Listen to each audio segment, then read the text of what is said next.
Ready to dance again?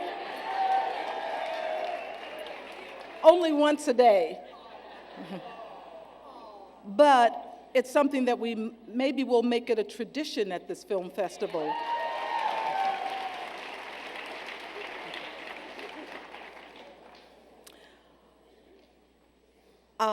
One order of business, we have, as you know, Roger and I established the Roger Ebert Film Studies program. I'm program chair center because it morphs into different things the more money it gets.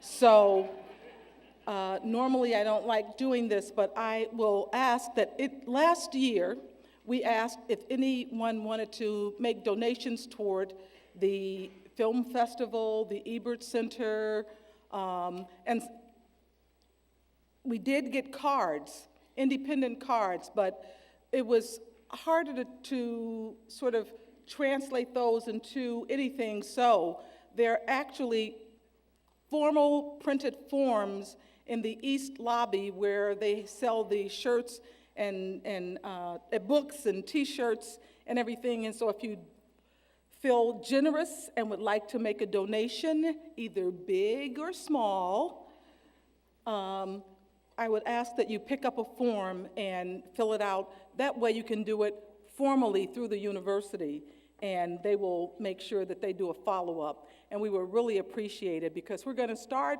the program. We'll initiate it this fall here at the university, and as we collect more money, someday we hope to build actually the Ebert Film Studies Center. So, thank you.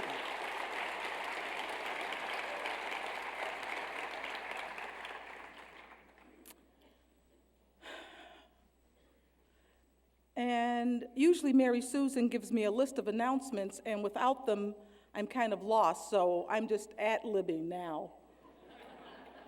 Because tomorrow is our last day, Sunday, I hope that you stay to see the movie. Tomorrow, I know some of you have to leave, and usually on Sundays we have something with music and some musical performance. Tomorrow we have this wonderful film. We've yet begun to fight. I hope,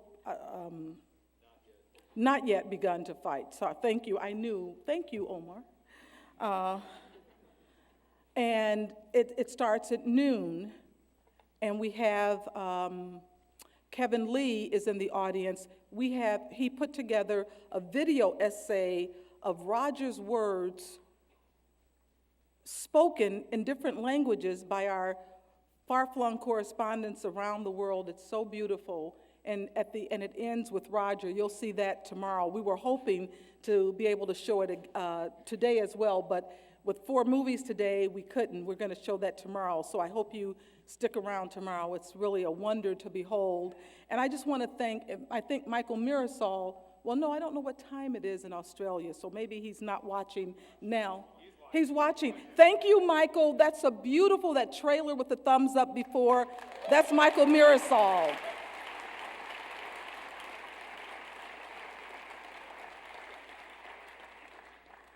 And then here is one other thing that I failed to mention earlier, and that is the Ebertfest app for iPads. Who's downloaded it so far? Woo, great, great. And has anyone had a chance to really look at it? And what do you think of it? Thumbs up, thumbs up, thumbs up. Okay, great. So I forgot to tell you about that, and now I've told you, and I see Josh Golden in the front row. I'm supposed to tell you about RogerEbert.com. I've told you that. Now let's get on with our movie. Okay.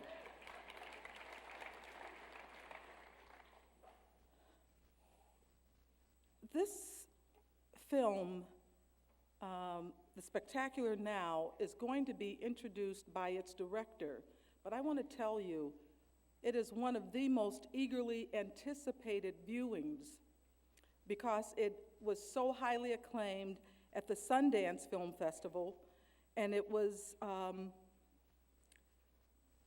I think that, so tonight we have two people. We have the director, James Ponsoldt, who was so great up here on a Q&A with the previous film, wasn't he? And he's done something like a movie trifecta. He's made 3 films, and all 3 films have been featured at the Sundance Film Festival and won awards. His first feature was Off the Black. It premiered at Sundance in 2006. His second feature, Smashed, won a special jury prize at Sundance and was nominated for an Independent Spirit Award. And his third feature, The Spectacular Now, premiered at Sundance, where it won also a special jury prize. So we have the real deal here tonight. And he is going to introduce our surprise actor, but I'll tell you, she was great in The Descendants. So let's welcome James Ponsoldt.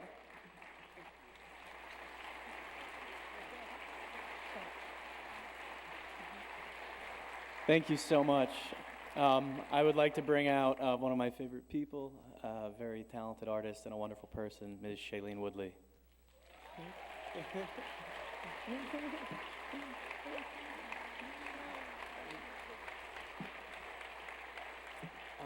I just wanted to thank all of you for being here tonight. If you could see what this looks like, it's a dream for a kid that grew up in movie theaters and in front of the TV and just sort of watching stuff. This is amazing.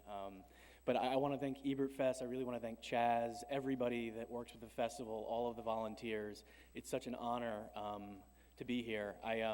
The past couple weeks I've been talking with my friends who are also filmmakers, and I'm a child of the 80s, and I really did grow up in front of a TV, and I watched Siskel and Ebert obsessively, and I would not be making movies if it wasn't for Roger Ebert. He taught me how to think critically about films, how to have a healthy debate, how to argue compassionately, how to find love in films, how to really be an advocate for film as art. And and I think so many people in this theater, probably all of you, wished that you could have a dialogue like they had, every week, and sort of where you could argue with a good friend about why something's good or not good, and sort of be friends at the end of it. And I'm just always so grateful for that. And my parents are habitually unimpressed with stuff that I do, and they were not impressed when my movie Smashed was at Sundance last year. They're like, "Oh, that's good." My mom didn't go. She doesn't like crowds. She was like, I'll catch it on DVD. They were mildly, when Sony Pictures Classics bought it, they were like, "Oh, yeah, good for you. That's great." It wasn't until Roger Ebert wrote a review of it in the fall that they thought I'd finally done something right.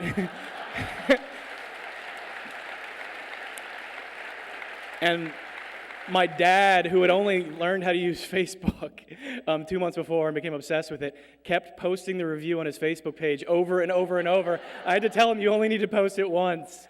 But I really want to thank all of you for being here, and I'm so excited to talk with you afterwards. Thank you so much. We'll see you after.